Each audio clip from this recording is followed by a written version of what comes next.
The career of Samuel Drew is not less remarkable than any of those which we have cited. His father was a hard-working labourer of the parish of St. Austell, in Cornwall. Though poor, he contrived to send his 2 sons to a penny-a-week school in the neighbourhood. Jabez, the elder, took delight in learning, and made great progress in his lessons. But Samuel, the younger, was a dunce, notoriously given to mischief and playing truant. When about 8 years old he was put to manual labour, earning 3 halfpence a day as a buddle boy at a tin mine. At 10 he was apprenticed to a shoemaker, and while in this employment he endured much hardship, living, as he used to say, like a toad under a harrow. He often thought of running away and becoming a pirate, or something of the sort, and he seems to have grown in recklessness as he grew in years. In robbing orchards he was usually a leader. And, as he grew older, he delighted to take part in any poaching or smuggling adventure. When about 17, before his apprenticeship was out, he ran away, intending to enter on board a man-of-war. But, sleeping in a hayfield at night cooled him a little, and he returned to his trade. Drew next removed to the neighbourhood of Plymouth to work at his shoemaking business, and while at Cawsand he won a prize for cudgel playing, in which he seems to have been an adept.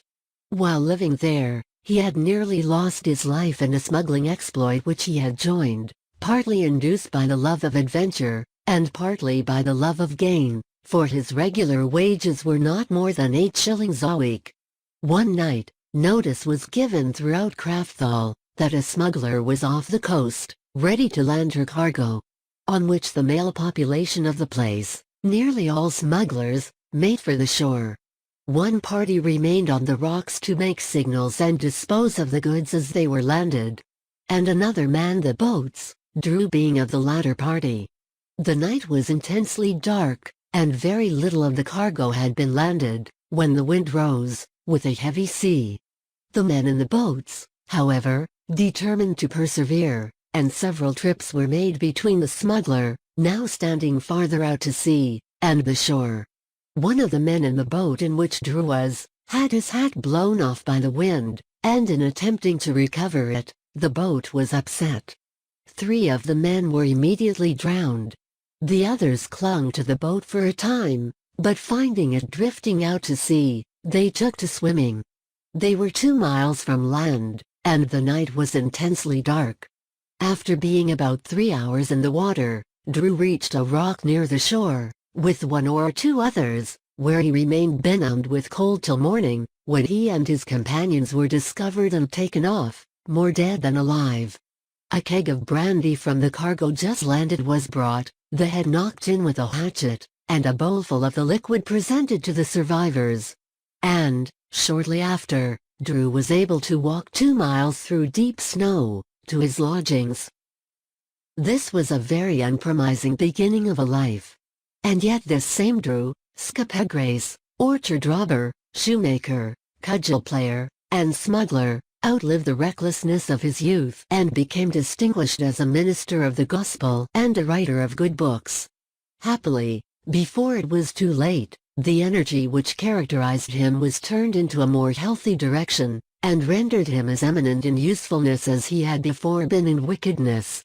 His father again took him back to St. Austell, and found employment for him as a journeyman shoemaker.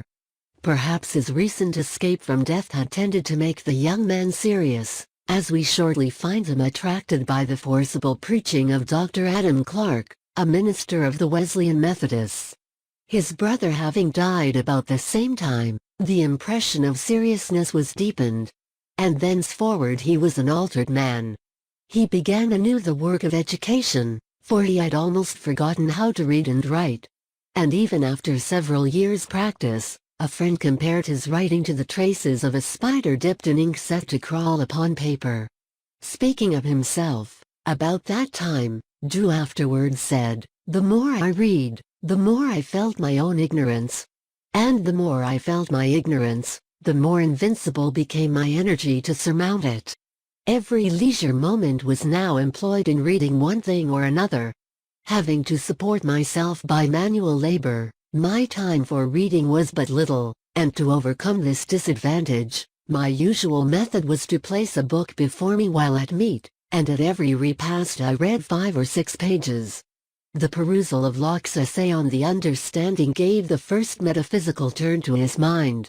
It awakened me from my stupor, said he, and induced me to form a resolution to abandon the groveling views which I had been accustomed to entertain. Drew began business on his own account, with a capital of a few shillings. But his character for steadiness was such that a neighboring miller offered him a loan, which was accepted, and, success attending his industry, the debt was repaid at the end of a year. He started with a determination to owe no man anything, and he held to it in the midst of many privations. Often he went to bed supperless, to avoid rising in debt. His ambition was to achieve independence by industry and economy, and in this he gradually succeeded. In the midst of incessant labor, he sedulously strove to improve his mind, studying astronomy, history, and metaphysics. He was induced to pursue the latter study chiefly because it required fewer books to consult than either of the others.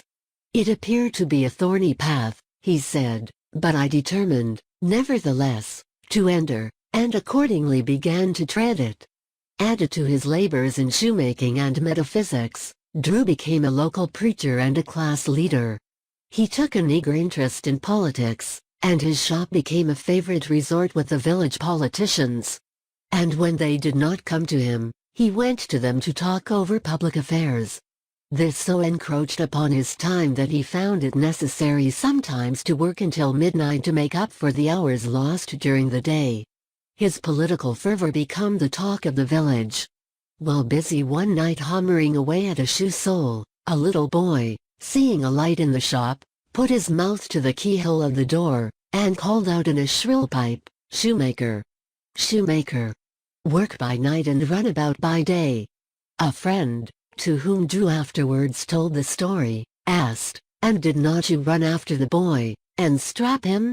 "No, no," was the reply. Had a pistol been fired off at my ear, I could not have been more dismayed or confounded. I dropped my work, and said to myself, "True, true. But you shall never have that to say of me again." To me that cry was as the voice of God, and it has been a word in season throughout my life. I learnt from it not to leave till tomorrow the work of today, or to idle when I ought to be working.